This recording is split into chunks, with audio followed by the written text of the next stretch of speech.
देश को इंतजार था कि वैक्सीन कोरोना की कब आए, वैक्सीन आई, उसके बाद उस परमिशन का इंतजार था जो इमरजेंसी अप्रूवल की बात होती है। आखिरकार वो भी मिल ही गया, वो भी साल के पहले दिन। नए साल की मुबारकबाद के साथ मैं हूं श्वेता सिंह और हम इसी पर अभी चर्चा करने वाले हैं ताकि आपको यह पता लगे कि इस वैक्सीन को आपात इस्तेमाल की अप्रूवल मिलने के बाद आप तक पहुंचने में कितना समय है और कैसे आप तक ये वैक्सीन पहुंचेगी। हमारे साथ दो खास मेहमान जुड़ेंगे, लेकिन इस समय हमारे साथ डॉक्टर अशोक सेठ जुड़ चुके हैं जो कि chairman Fortis Escorts and heart institute के हैं। डॉक्टर सेठ, बहुत स्वागत है आपका।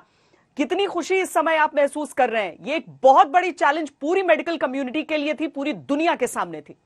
जी हाँ, बहुत ही इंपॉर्टेंट डे है ये। तो मैं कहूंगा कि एक सबसे अच्छा प्रेजेंट, न्यू ईयर गिफ्ट जो हमें दिए, जिसकी वजह से जिसका इतना ज्यादा इंतजार था। और अब हमें होप जो कहते हैं ना, जो हम कह रहे थे 221 की होप, ये होपफुल ईयर रहेगा, ये हेल्दी ईयर रहेगा, उसकी पूरी उम्मीद है। जी डॉक्टर सेठ, ये भी कहा जा रहा है कि एक बहुत बोल्ड मूव है क्योंकि एक वैक्सीन जो बहुत तेजी से जैसे पहले तो तैयार किया गया, तो ये कामयाबी हो गई दुनिया भर के वैज्ञानिकों की। उसके बाद भारत में इसे क्या इमरजेंसी इस्तेमाल की इजाजत मिलेगी और लगभग हम ये कह सकते हैं कि उम्मीद से कम समय में ऐसा हो गया है कि कितना बड़ा चैलेंज होगा डॉक्टर सेठ? ये एक बहुत इंपॉर्टेंट और अहम दिन है। ये इमरजेंसी यूज ऑथराइजेशन है क्योंकि हमारे रेगुलेटर्स ने इसको इंडिपेंडेंटली स्टडी किया। जो भी ट्रायल्स थे उसको इंडिपेंडेंटली स्टडी किया। ये फास्ट ट्रैक सिर्फ वैक्सीनेशन की डेवलपमेंट में हुआ है, बट जो ट्रायल्स हुए हैं उनकी एनालिसिस सही तरीके से हुई। आपने देखा ही होगा कि यूके ने भी चाहे 15 दिन दिए उस ट्रायल को स्टडी करने के लिए, 20 दिन दिए तब जाके अप्रूव किया, बट फिर भी हिंदुस्तान के रेगुलेटर्स ने, हमारे साइंटिस्ट ने, हमारे एक्सपर्ट्स ने पूरे ट्रायल्स को फिर से स्टडी किया फॉर सेफ्टी एंड एफिकेसी। और दूसरा अहम मुद्दा जो इंडियंस को समझना चाहिए कि लकीली इस वैक्सीन के 1600 पेशेंट इंडिया में भी फेज 3 ट्रायल में रिक्रूट हुए। जब हम ये कंसिडर करते, ये बहुत इंपॉर्टेंट हो जाता है क्योंकि अगर सिर्फ हम इंग्लिश ट्रायल को देखते, और वो ट्रायल साउथ अफ्रीका में हुआ था, ब्राजील में हुआ था, जिसमें कोई इंडियन नहीं है, तो हमें पहले एक्सपीरियंस से भी पता है कि कई दवाइयां हर रीजन के, हर कॉकेशियन पे डिफरेंट तरीके से काम करती हैं। अफ्रो अमेरिकन पे, हिस्पैनिक्स पे, एशियंस पे डिफरेंट तरीके से काम करती हैं, डिफरेंट रिजल्ट्स देती हैं। इसीलिए ये एनालिसिस बहुत इंपॉर्टेंट था जो हमारे हिंदुस्तान के रेगुलेटर्स ने किया। और वो 1600 पेशेंट्स से जब अपने आप को उन्होंने सेटिस्फाई किया कि वो भी results in conjunction with western results similar आ रहे हैं, सेम आ रहे हैं, एफिकेसी और सेफ्टी में ठीक है, तो ये वैक्सीन का अप्रूवल हुआ।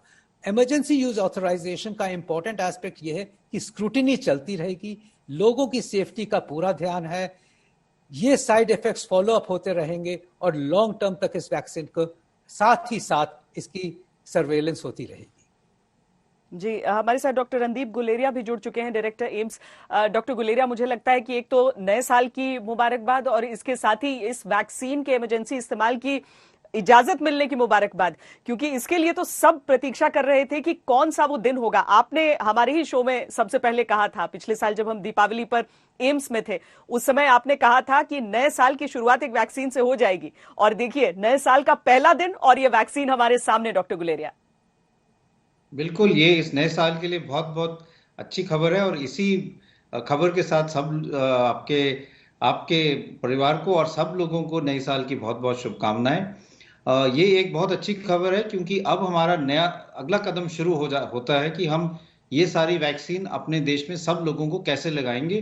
जो प्रायोरिटाइज की हुई हैं उनका पूरा रोल आउट करने का जो चैलेंज है हमारे देश में, वो अब शुरू होता है। और हम उम्मीद करते हैं कि जैसे ये वैक्सीन हमारे पास अप्रूव हुई है, वैसे और जो वैक्सीन फाइनल स्टेज में हैं वो भी आ जाएंगी, जिससे नंबर ऑफ डोजेस बढ़ जाएंगे और हमें सब लोगों को वैक्सीन लगाने में काफी हद तक सहूलियत मिलेगी। डॉक्टर गुलेरिया, ये जो अलग अलग वैक्सीन्स को बताया जाता है, और ये चाहे कोविशील्ड हो या फिर भारत बायोटेक की वो वैक्सीन हो, उन सब का आधार कुछ अलग बताया जाता है, mRNA वैक्सीन कोई, तो ये क्या होता है, कैसे, क्या फर्क है इन सारी वैक्सीन्स में और क्या इनकी एफिकेसी भी उस पर आधारित होती है? कुछ हद तक एफिकेसी उस पर आधारित होती है। अगर हम सिंपल से भाषा में बात करें तो जब भी हमें वैक्सीन बनानी होती है तो हमें तीन चीजें देखनी होती हैं। एक तो एक एंटीजन जो हम वायरस से लेते हैं, जो बॉडी में एंटीबॉडीज को स्टिमुलेट करेगा। और जैसे हम कोविड की बात करें या कोरोना वायरस की बात करें, तो कोरोना वायरस का जो एंटीजन है वो स्पाइक प्रोटीन है। तो स्पाइक प्रोटीन का एक हिस्सा लिया जाता है, जिससे वो जब बॉडी में आएगा, किसी व्यक्ति के बॉडी में आएगा, तो वो एंटीबॉडीज बनाएगा। दूसरा है प्लेटफॉर्म। अब कई टाइप के प्लेटफॉर्म्स हैं जिससे ये अंदर जा सकता है। एक तो जो ट्रेडिशनल प्लेटफॉर्म है कि आपने वही वायरस लिया, उसको इनएक्टिवेट किया, या अगर वो लाइव है तो उसको थोड़ा चेंज किया जिससे वो इन्फेक्शन ना करे, लेकिन वो बॉडी के अंदर जाके एंटीबॉडीज बनाए। जो नया प्लेटफॉर्म है, जो हम कहते हैं मैसेंजर आरएनए प्लेटफॉर्म, वो जो आपका आरएनए है वायरस का, उसका एक हिस्सा जो है वो अंदर जाके उसको हम नैनो पार्टिकल से और नैनो टेक्नोलॉजी से अंदर भेजते हैं, और हमारे सेल में वो सेल को स्टिमुलेट करता है कि वो स्पाइक प्रोटीन बनाए, जिससे फिर एंटीबॉडीज बनेंगे और फिर जो है शरीर में एंटीबॉडीज बनने शुरू होंगे। तो अलग अलग प्लेटफॉर्म है, और कई प्लेटफॉर्म पे डिपेंड करता है वो कितना एंटीबॉडीज जो है वो स्टिमुलेट कर सकते हैं बनाने के लिए, और उस पर एफिकेसी डिपेंड करती है। तीसरा पार्ट है रूट ऑफ एडमिनिस्ट्रेशन और कितने डोजेस की जरूरत है। तो कई वैक्सीन जो हमारे पास अभी तक वैक्सीन आई हैं, सब में रूट ऑफ जो एडमिनिस्ट्रेशन है वो इंट्रामस्कुलर है। लेकिन कुछ वैक्सीन ऐसे भी हैं जो ट्रायल में चली हुई हैं कि हम नेजल स्प्रे की तरह दे दें, जिससे इंजेक्शन नहीं लगाना पड़े, या फिर उनके डोजेस जो हैं 2 डोजेस की जगह 1 डोज हो पाए। लेकिन अभी तक जो वैक्सीन आ रही हैं मार्केट में, जो अप्रूवल के स्टेज में है, वो 2 डोज वाली वैक्सीन है और इंट्रामस्कुलर वाली है। लेकिन हो सकता है कि बाद में कोई ऐसी भी वैक्सीन आ जाए जो हम अलग रूट से दे पाएं, और इसलिए वो देने में आसानी रहे। डॉक्टर सेठ, हम भारत की आबादी देखें, लेकिन उसके साथ हम वो ड्राई रन्स भी देखें जो हम इतने दिनों से कर रहे हैं। 4 बड़े शहरों में हुआ है और उसके बाद अब कल से पूरे देश में होगा। अपनी आबादी को और यहाँ की चुनौतियों को देखते हुए आप क्या उम्मीद कर रहे हैं कि इस इजाजत के बाद पहली वैक्सीन मिलने में क्या बाकी देशों की तरह ही जो इंटरनेशनल स्टैंडर्ड, एक तरह से हम कहें कि बाकी देश जितनी जल्दी दे पाए हैं उतनी ही जल्दी हिंदुस्तान में भी हो जाएगा हमारी तैयारियों के हिसाब से? ये जरूर बताना चाहूंगा कि हमारे पास कुछ एडवांटेजेस हैं जो दूसरे देशों में नहीं थे। फॉर एग्जाम्पल, ये जो वैक्सीन हमने इम्प्रूव किए, इसके लॉजिस्टिक्स सिंपलर है। ये वैक्सीन हिंदुस्तान में ही बन रही है। अप्रॉक्सीमेटली 50 मिलियन डोजेस तो ऑलरेडी अवेलेबल हैं, हमें कहीं बाहर से मंगानी नहीं पड़ रही। और ये स्टोरेज भी इसकी 2 से 8 डिग्री जो नॉर्मल फ्रिज टेम्परेचर में स्टोर होती है, तो इसलिए ट्रांसफर और इम्प्लीमेंटेशन आसान है। दूसरी बात यह है कि हिंदुस्तान में वैक्सीनेशन प्रोग्राम्स बहुत ही स्ट्रांग, परहैप्स वर्ल्ड के सबसे स्ट्रांगेस्ट प्रोग्राम्स रहे हैं। चाहे लोग कहें कि वो बच्चों में थे, माओ में थे, बट फिर भी ये इतने स्ट्रांग प्रोग्राम्स हैं कि ये आउटरीच इनकी right up to the villages है। तीसरी बात समझने की ये भी है कि गवर्नमेंट पिछले कुछ हफ्तों से, इनफैक्ट आई वुड से महीनों से, इसी का प्रोग्राम और दृढ़ कर रही थी और इसको सपोर्ट कर रही थी और इसको फाइन ट्यून कर रही थी। और आपने इसलिए सुना कि ड्राई रन्स आज से नहीं, कुछ हफ्तों से पहले से ही हो रहे थे। तो I think the country is prepared. Yes, challenges तो होंगे ही, क्योंकि हम एडल्ट पॉपुलेशन को पहले करना है।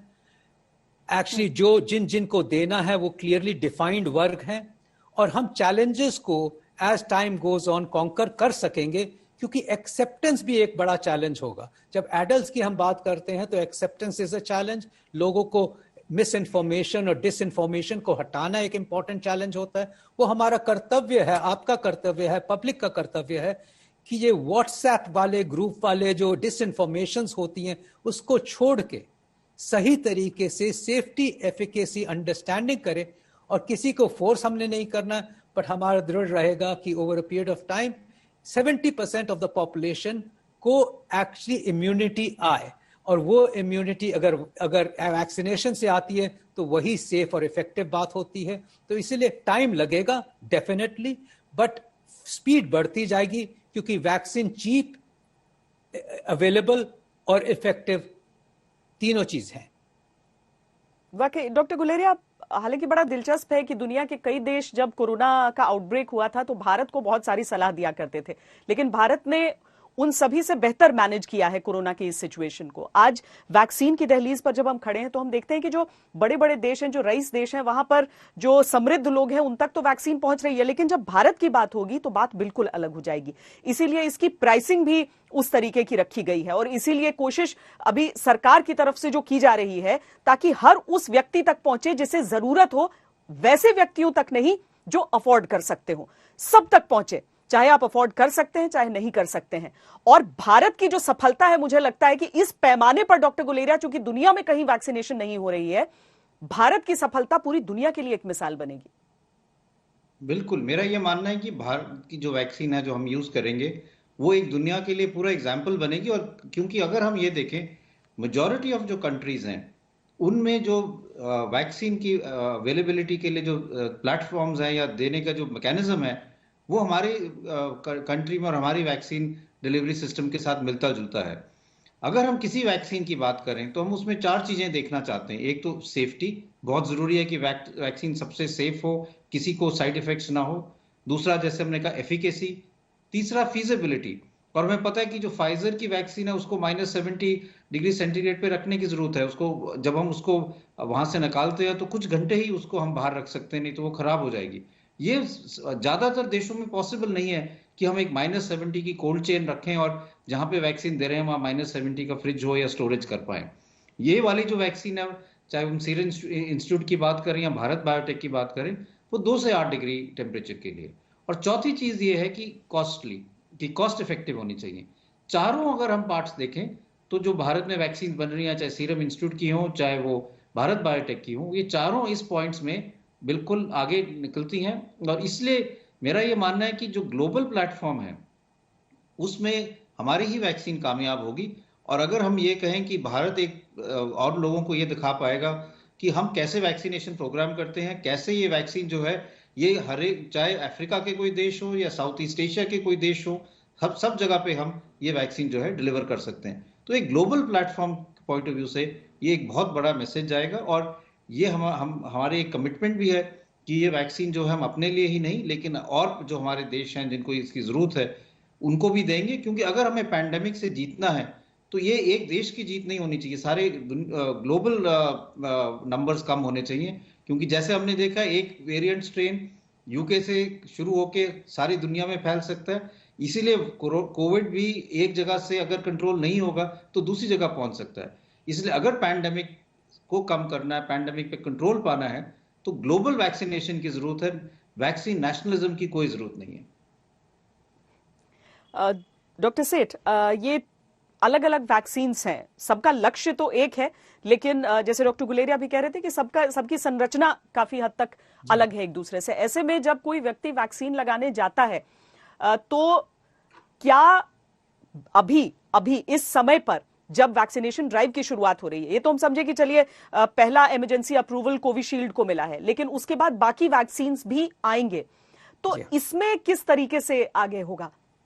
क्या सरकार अपनी तरफ से ये तय करके ही देती रहेगी या लोग भी अपनी तरफ से चुन सकेंगे?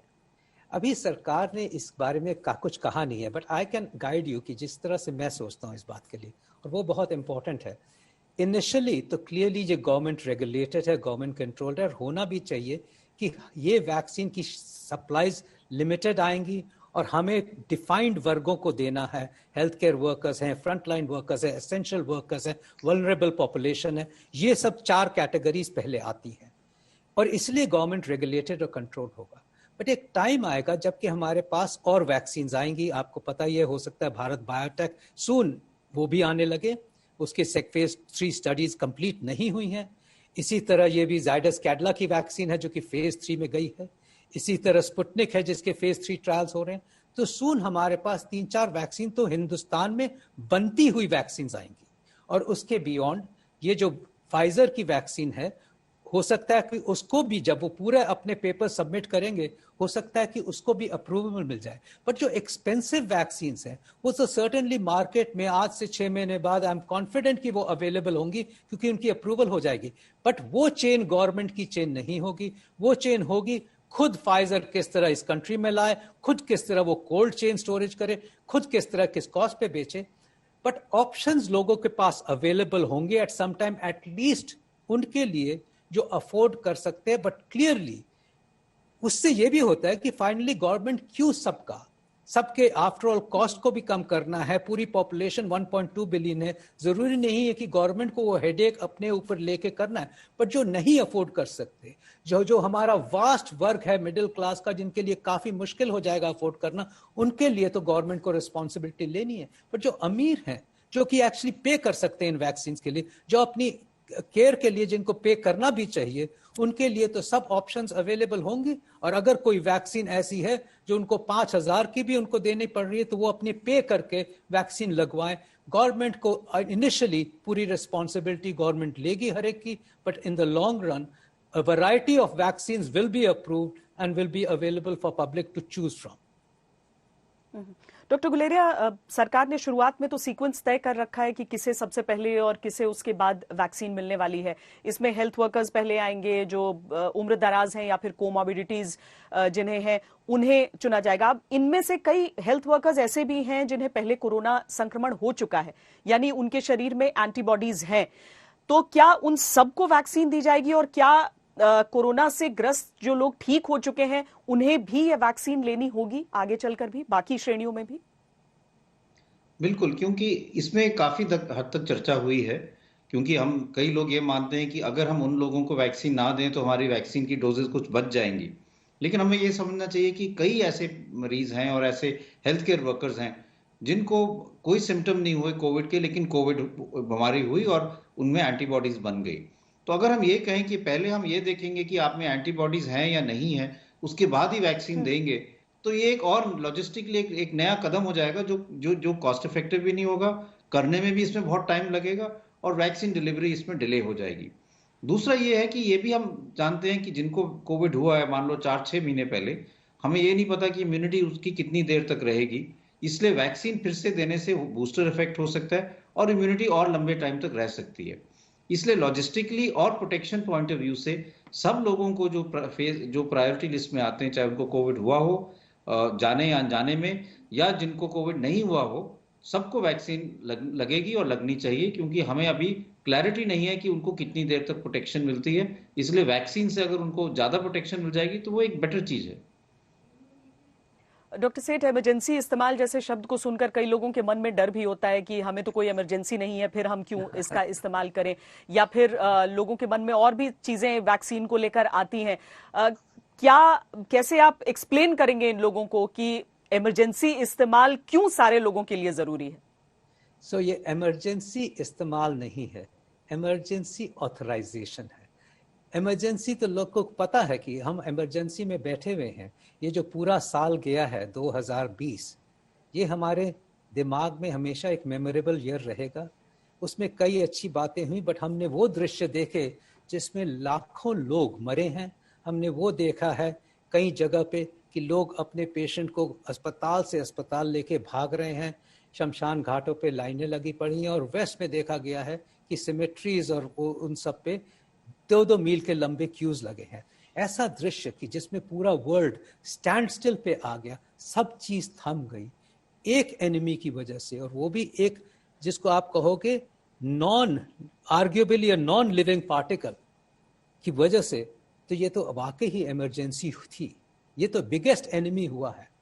अब ये इमरजेंसी ये नहीं है कि इमरजेंसी की वजह से लगा रहे हैं, ये ऑथराइजेशन है। जब इमरजेंसी यूज ऑथराइजेशन होती है तो पैंडेमिक्स में होती है, डिजास्टर्स में होती है, जिसमें कहते हैं कि कोई भी चीज जो कि हमें लगता है सेफ है और इफेक्टिव है, कोई भी ऐसी ड्रग हो, कोई भी ऐसी रिपर्पस्ड आर्टिकल हो, कोई भी इन्वेंशन हो जो पब्लिक को बचा सकती है, जो लाइव्स बचा सकती है, उनको फास्ट ट्रैक करना जरूरी हो गया। और ये वर्ल्ड में हर कंट्री में इमरजेंसी यूज ऑथराइजेशन का एक कॉन्स्टिट्यूशनल एंड लीगल क्लॉज है। तो ये नहीं समझना है कि हमको इमरजेंसी में लगा दिया गया या मुझे इमरजेंसी है कि नहीं, ये तो वर्ल्ड एज ए नेशन की इमरजेंसी है। अब आप कहते हो कि इसमें कोई शॉर्टकट्स हुए हैं, जी नहीं, शॉर्टकट्स इसलिए नहीं हुए हैं क्योंकि पूरा वर्ल्ड इकट्ठे था। जो चीजें हम अलग अलग साइलोज में करते थे, जो चीजें हम कहते थे कि हम मेरे साइंस यहाँ पे है, हम किसी और को नहीं देंगे, हमारी इंटेलिजेंस हम खुद रखेंगे, हम खुद डेवलप करेंगे क्योंकि हम इसका फायदा निकालेंगे, वो नहीं रहा। पूरा world came to one, scientist, researchers funding, government, everybody became on a fast track because एक ही enemy को लड़ना था. So therefore, अब हम उस luckily साल भर में उस मुकाम पे पहुंच गए जहां पे हमारे पास वर्ल्ड में 3-4 वैक्सीन आ गई. इनफैक्ट 5 वैक्सीन अप्रूव हुई है, if you consider the whole world including China. और अगर हमारे पास यंत्र आ गया है लड़ने का, हमारे पास यंत्र आ गया है मारने का, तो उसमें हमें नहीं इमरजेंसी. हमारा कर्तव्य हो गया है कि हम इसको समझ के सेटिस्फाई होके ले और गवर्नमेंट और रेगुलेटर्स और अपने साइंटिस्ट और अपने एक्सपर्ट्स को ट्रस्ट करें. क्योंकि जब तक 70% पॉपुलेशन, अप्रॉक्सीमेटली 70% लोगों को नहीं लग जाएगा, तब तक हम कोरोना को भगा नहीं सकते. हम कहेंगे लग ना जाए, इम्यूनिटी जब तक नहीं डेवलप हो जाती तब तक हम कोरोना को भगा नहीं पाएंगे, मार नहीं पाएंगे. तो हमारी अब रिस्पॉन्सिबिलिटी हो गई है कि हम समझ के सेटिस्फाई होके, अच्छा इससे एक और रिस्पॉन्सिबिलिटी है कि हम अफवाहें न फैलाएं, हम हर चीज को समझे, एनालाइज करें और अफवाहों को दूर करें. ये एक और रिस्पॉन्सिबिलिटी हमारी होगी. जी, बहुत सारी जिम्मेदारियां इस समय. और इसीलिए डॉक्टर गुलेरिया, एक और लोगों के मन में सवाल उठता है कि जैसे किसी एक व्यक्ति को वैक्सीन लग गया तो क्या फौरन उसे मास्क से आजादी मिल जाएगी, हाथ धोने से बार बार आजादी मिल जाएगी, सोशल डिस्टेंसिंग उसके लिए मायने नहीं रखेंगे, या फिर हमें एक पूरी आबादी की या एक निर्धारित नंबर लोगों के इंतजार करना पड़ेगा कि उतनों को वैक्सीन हो? तो पहली चीज ये है कि जब आपको पहला डोज वैक्सीन लगेगा, इसका ये मतलब नहीं कि आपकी इम्यूनिटी बन गई है और आप पूरी तरह से ठीक हो गए हैं और आपको कोविड नहीं हो सकता. इसलिए ये तो सबसे जरूरी है कि हम जो 2 डोजेज हैं, दोनों डोजेज लगाएं और उसके भी 10 से 2 हफ्ते बाद हमारे ऑप्टिमम डिग्री ऑफ एंटीबॉडीज बनेंगे. तो इसलिए उससे पहले तो हमें बिल्कुल मास्क लगा के और 2 गज की दूरी और हाथ धोना तो बहुत जरूरी है. लेकिन उसके बाद भी अगर हम अपने आप को अच्छी तरह से प्रोटेक्ट करना चाहते हैं और ये देखना चाहते हैं कि हम एक डबल प्रोटेक्शन कर पाए, तो मैं तो ये कहूंगा कि वैक्सीन के साथ अभी भी मास्क लगाएं. क्योंकि अभी हम इस वैक्सीन के बारे में भी जान रहे हैं. हम ये चाहते हैं कि एक सफिशिएंट नंबर ऑफ लोगों को वैक्सीनेट हम कर पाएं और ये देखें कि अब केसेस बहुत कम हो गए हैं, तभी हम ये कह पाएंगे कि अब ऐसे सिचुएशन आया कि हम इस कुछ हद तक हम ढील दे पाएं.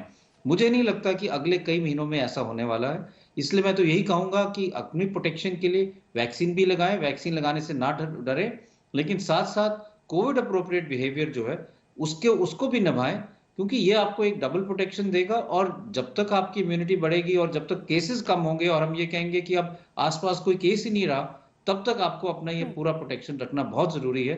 तभी हम इस लड़ाई में आगे बढ़ पाएंगे और हम सब लोगों को प्रोटेक्ट कर पाएंगे.